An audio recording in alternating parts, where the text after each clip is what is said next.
Goeiemôre my boetie en sissa, wees gegroet in die wonderlike naam van Jesus op hierdie geseënde donderdagoggend en baie dankie dat ek die voorreg het om vir elkeen van julle te kan bid vanoggend. Ek hoop dat julle is reg vir hierdie nuwe dag wat voorlê.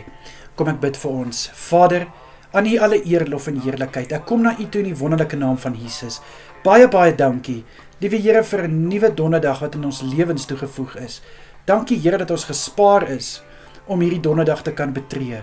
Baie dankie Here vir alles wat vandag voorlê, wat ons mee kan dryf en wat ons mee kan werk. Vader, ek bid vir my boetie en sissa, vul hulle elkeen, Vader, met krag in alles wat voorlê.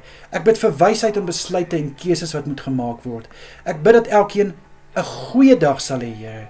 Mag elke boetie en sissa se dag suksesvol wees. Ek bid dat hulle arbeid voorspoed sal lewer en liewe Here, mag hulle die vrugte pluk van hulle arbeid. En ek bid dat dit wat hulle hande vind om te doen, mag het tot verheerliking van die naam van Jesus wees en stigting verder en verder van die koninkryk in Jesus Christus naam. Vader, ek bid dat deur hierdie dag elke een sal kan getuig van die goedheid en guns en genade van Jesus Christus oor hulle, van die seëninge, van die voorsiening en sommer net van God se teenwoordigheid.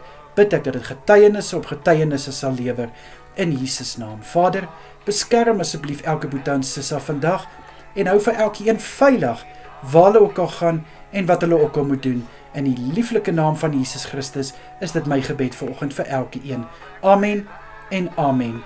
Julle moet 'n baie mooi dag verder hê. Kyk mooi na julleself. Wees geseënd tot vanaand toe. Totsiens julle.